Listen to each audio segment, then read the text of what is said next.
Nuestra iglesia se llama Misión, Visión, Discipulado. Y nuestro core business es ir y hacer discípulos a todas las naciones. A manera de testimonio, hermanos, año 1999 fue la primera vez que entré por esas puertas. Y cuando pasé por ese marco, no sé si alguno lo notó, pero arriba del marco dice, id y haced discípulos. ¿Lo notaron? ¿Notaron que arriba del marco, antes que usted entre, dice, id y haced discípulos? Es el mismo letrero que yo veo ahí hace más de 20 años. Entendí algo. Entendí que el ser cristiano no es ser un religioso calientabanca. No hemos sido llamados a ser cristianos ni domingueros ni saltarines. ¿Saben algo? No hemos sido llamados a defender un cuartel. Hemos sido llamados a salir, a llevar a cabo la gran comisión, a ir y a ser discípulos, a salir a sembrar, a ser pescadores de hombres. El mensaje de hoy lo he titulado Crece para que seas un verdadero discípulo de Jesús. Independientemente de qué iglesia vengas, donde te congregues, quiero que sepas que a la luz de las Escrituras tenemos un llamado superior, un llamado que tal vez no has mensurado correctamente. Crece para que seas un verdadero discípulo de Jesús. Ya todos como congregación estuvimos leyendo el pasaje de Juan 15, del 1 al 11. Ubiquémonos en el pasaje principal, que fue la lectura bíblica. Dice Juan 15, vamos a buscar dos versículos específicamente. Versículo 8. En esto es glorificado mi Padre. Muchas veces decimos, yo soy cristiano, yo voy a una iglesia cristiana. Aquellos que quieren darle un plus más espiritual, dice, yo soy cristiano evangélico. Y aquellos que quieren darle un tono de más entendimiento y conocimiento de la palabra de Dios, dicen, yo soy bautista.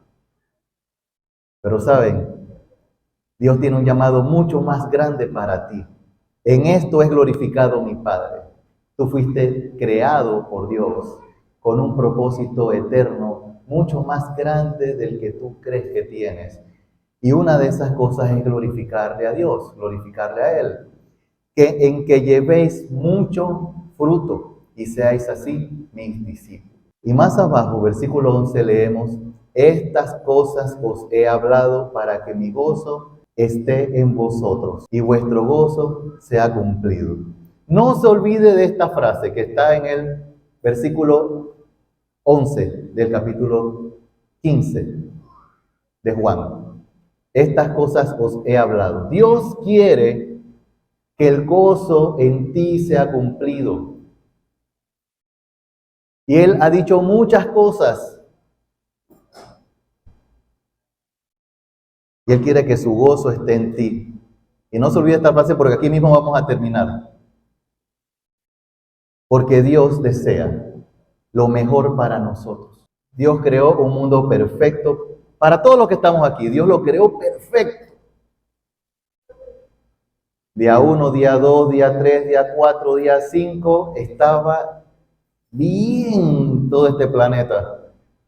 Para entonces en el día 6 dice, y ahora sí, ya que está todo perfecto para poner al ser humano, ¡pum!, pongo al hombre. Y no solamente eso, dentro de este mundo perfecto que Él creó, hizo un paraíso que no era para la élite. Dice, voy a poner al hombre en ese paraíso, en el paraíso del Edén, voy a poner ese hombre porque quiero para el hombre lo mejor de lo mejor de lo mejor.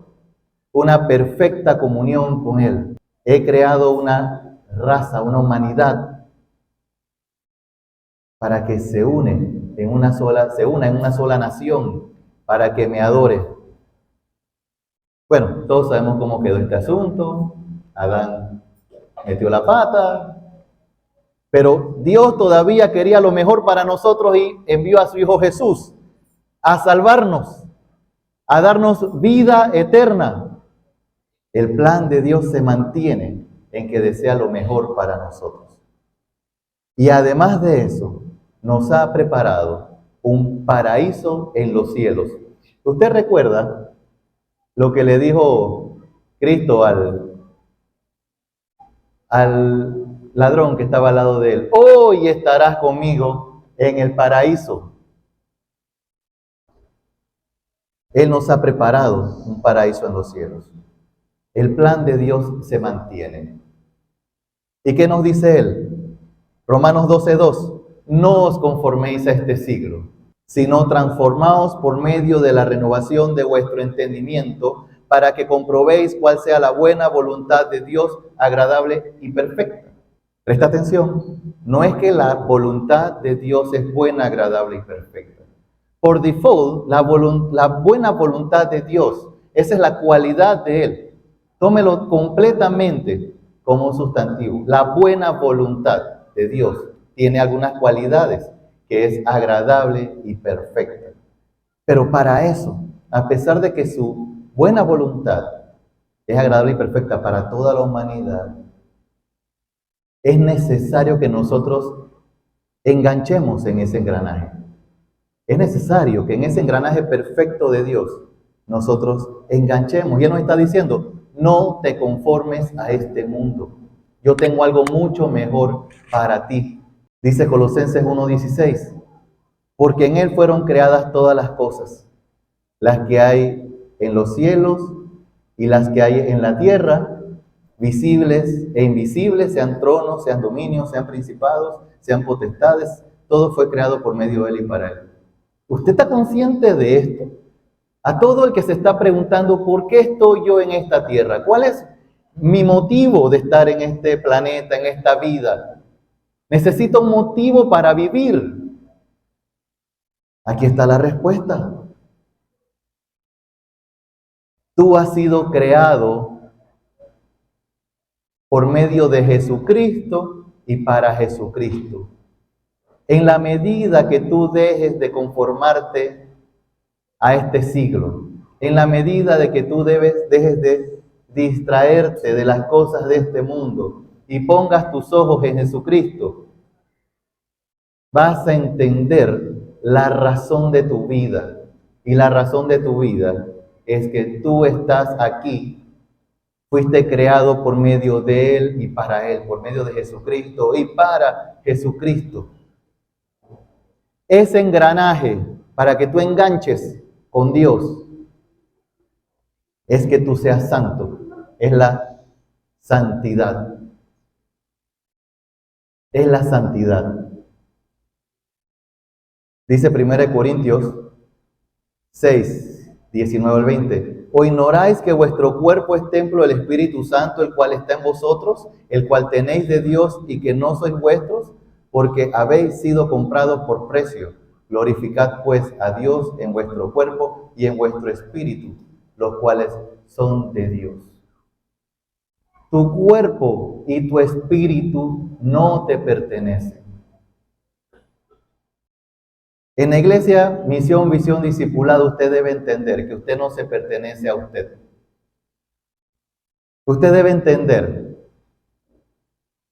que no somos propiedad de nosotros, que Dios es nuestro dueño y que estamos aquí para llevar a cabo la voluntad de Dios en la tierra y que somos instrumentos de Dios para que Él nos use, muriendo a nosotros mismos, poniéndonos en su voluntad. Ya yo no me pertenezco, ahora le pertenezco a Dios, porque he sido comprado por la sangre de Jesucristo que murió en la cruz por mí. Dice Juan 11:26, y todo aquel que vive y cree en mí no morirá eternamente. ¿Crees esto? Usted que está aquí presente, ¿crees en esto? ¿Crees en Jesucristo, Jesucristo vive en ti, entonces no morirás eternamente. Al creer en el nombre de Jesucristo, por tener fe en Él como tu Salvador, al recibirle en tu corazón, entras en ese engranaje de Dios.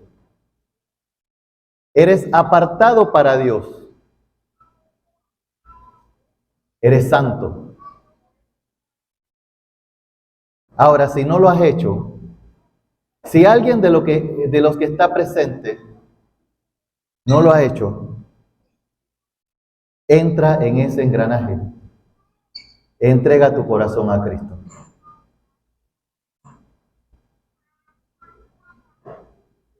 Entone conmigo. A ver, ayúdeme. Comprado con sangre de Cristo, con gozo al cielo yo voy. Librado por gracia infinita, ya sé que su hijo yo soy. Lo sé, comprado por sangre yo soy.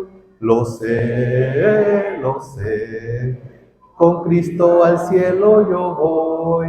Amén. ¿Lo sabes? ¿Estás seguro que al cielo con Cristo tú vas? Porque fuiste comprado por la sangre de Cristo, porque fuiste librado del pecado. Amén por eso. Yo espero que si alguno no ha recibido a Jesús en su corazón, y si usted entró por esa puerta sin Cristo, no se vaya sin Cristo. Pero sabe, su salvación, a pesar de que su salvación es sumamente importante, es parte del plan de Dios. El nacimiento es ese primer momento en que usted encajó en el engranaje de Dios. El haber recibido a Cristo es ese primer paso, muy importante y es definitivo y es eterno. Pero necesitas crecer. Vamos para arriba. Tenemos 10 años como iglesia. Es necesario crecer como un verdadero discípulo de Jesús. Un crecimiento que no es para que te quedes aquí en la iglesia calentando bancas. No es un crecimiento para que tú digas, yo voy a la iglesia todos los domingos. Es más, tengo hasta el modelo más súper sólido de Biblia que había en la librería cristiana, la de las letras grandes, así como la del pastor, y con letras rojas. Tienes un llamado. Aprende del Maestro. Aprende de Jesús. Olvida las distracciones de este mundo. Todas esas cosas que de este mundo te están distrayendo y que no te permite ver, poner los ojos en Cristo, ver el mensaje de Dios, ver el llamado de Dios. Déjalas atrás, olvídalas, para que llegues a ser un verdadero discípulo de Jesús. ¿Qué hizo Jesús? Dice 1 de Pedro 2:21, pues para esto fuiste llamados, tú que estás aquí, para esto has sido llamado. Así literalmente lo dice. No es que en la iglesia del pastor Polo dicen que nosotros fuimos llamados. Negativo, eso está aquí. 1 de Pedro 2:21, búsquelo usted en su Biblia. Tiene más de 2000 años escrito ahí, no lo inventé yo. Tienes un llamado. Pues para esto fuiste llamado, porque también Cristo padeció por nosotros, dejándonos ejemplo para que sigáis sus pisadas. ¿Y qué ejemplo nos deja Jesús? ¿Qué hizo Jesús? Jesús vino a este mundo e hizo discípulos. Jesús hizo discípulos. Has sido creado nueva criatura, no para que estés en stand-by, no para que seas parte de la reserva, no para que seas un obrero en potencia, sino para que vayas al frente ruso, para que te ejercites como obrero de Dios, dice Efesios 2:10, porque somos hechura suya, creados en Cristo Jesús ¿para qué fuiste creado una nueva criatura? Para buenas obras. ¿Y cuáles? Las que tú, por tu creatividad personal, las que salgas de tu corazón, vas a ejecutar. Tampoco. Las cuales Dios preparó de antemano para que anduviésemos en ellas. ¿Y cuál es el lugar? ¿Por qué es necesario la institución de la iglesia? ¿Por qué es necesario la fundación de la iglesia? porque en este lugar es donde Dios ha puesto esa infraestructura de obreros para tu perfeccionamiento y para que seas preparado para la obra del ministerio. Mira que este asunto no es la iglesia trabajando para la salvación de las personas. Hay más. La persona que ha sido salva siendo que se congregue en la iglesia, tampoco. Más. Tiene que llegar a ser discípulo de Jesús. Dice, y él mismo constituyó a unos apóstoles, a otros profetas, a otros evangelistas, a otros pastores y maestros. Eso está en Efesios 4, 11 y 12. A fin de perfeccionar a los santos para la obra del ministerio. Miren que ya estamos hablando de que estos hermanos que han recibido a Cristo en su corazón y ahora se están congregando, ¿qué necesitan? Ser formados. ¿Para qué usted cree que usted está recibiendo en escuela dominical, en el tiempo de la predicación, en el tiempo de su discipulado? Palabra de Dios para su perfeccionamiento. ¿Pero perfeccionamiento para qué? Para que usted esté preparado para la obra del ministerio, para que usted sea un obrero. Entonces ya sabes que tienes un llamado a ser obrero. Todos los que estamos aquí hemos sido llamados a ser colaboradores de Dios. Hemos sido llamados a ser obreros. La palabra de Dios nos enseña que mayor es el que sirve que el que se sienta en la mesa. Tengo 10 años diciendo, hermanos, en Chivo Chivo, en la iglesia Misión Discipulado, no hay mesas, no hay espacio para que usted se siente. Ahí todos tenemos que servir. Si esta fue una pista de carrera, no hay pits. Usted tiene que estar en la carrera. Esta es una guerra. Estamos en una guerra espiritual y todos hemos sido llamados a estar en el frente de batalla.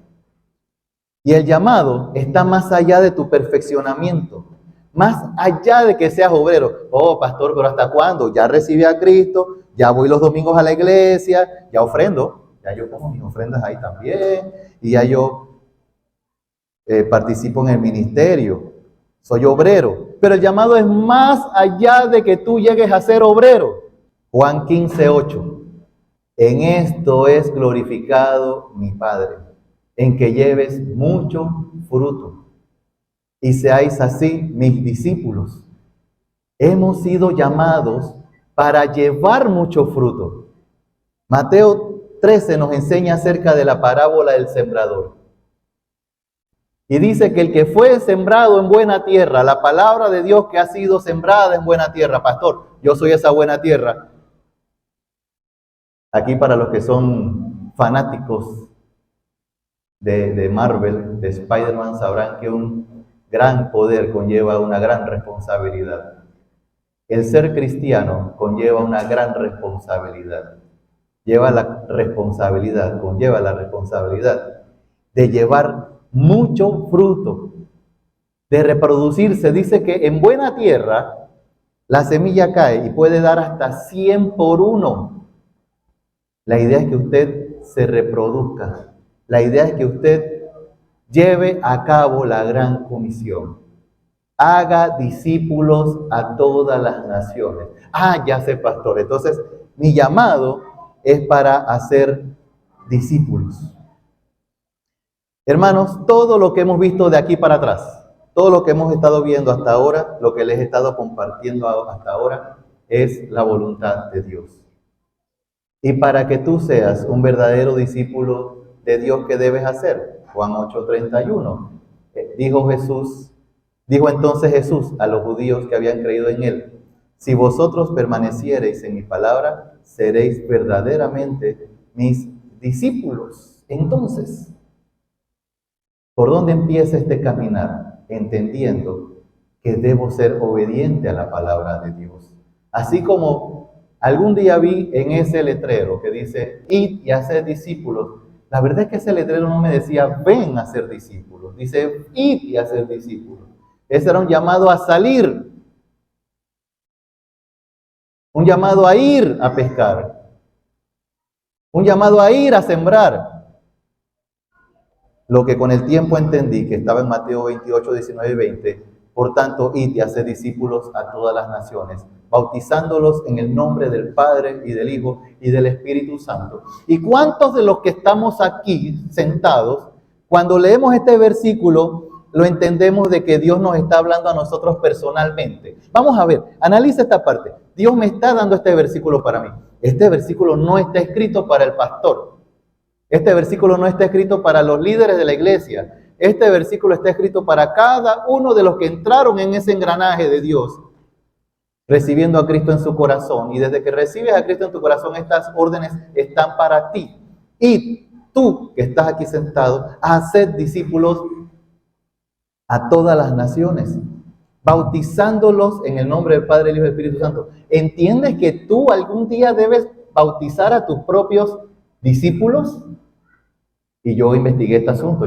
Cuando yo leí esta cuestión, esto fue impresionante para mí. Había tomado una decisión. Todo lo que diga Cristo lo voy a hacer. Bueno, dice Cristo aquí que debo bautizarlos en el nombre. Le pregunté a mi discipulador, Pastor Marcos fue el que me discipuló, pastor. Y si yo tengo que bautizar a mis discípulos, ¿cómo funciona esto de los bautismos en la iglesia? Bueno, el pastor es el que bautiza en la iglesia. Y si en la iglesia el pastor es el que bautiza, ¿cuál es el llamado para usted? ¿Usted alguna vez ha sentido un llamado a que usted mismo sea pastor? ¿Para que usted sea el que funde una obra? ¿Alguna vez se ha preguntado, es que por donde yo vivo no hay iglesia? ¿Por qué no está evangelizando a su alrededor para que a su alrededor haya una iglesia? ¿Qué estás esperando? Levanta tu obra. ¿Alguna vez has entendido que esto es contigo? Y sal a ser discípulos, evangeliza, disipula, tú disipula, para que algún día seas el que tú mismo bautices a tus discípulos. Enséñale la palabra de Dios, versículo 20, que guarden todas las cosas que os he mandado. Hermanos, acciones a tomar.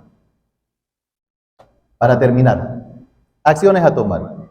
Desde el título de esta predicación, me gusta que los títulos ya le digan a usted algo que usted tiene que hacer. Y desde el título le está diciendo, tú crece, crece. No te quedes como cristiano bonsai, crece, para que seas un verdadero discípulo de Jesús. El plan de Dios va más allá de que tú seas obrero. ¿Cómo, pastor? Pero si me acaba de decir que el plan de Dios es que sea obrero. Sí, es parte del plan de Dios que tú seas obrero.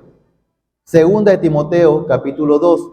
Tú, pues, hijo mío, levante la mano el que ha recibido a Jesús como su Salvador.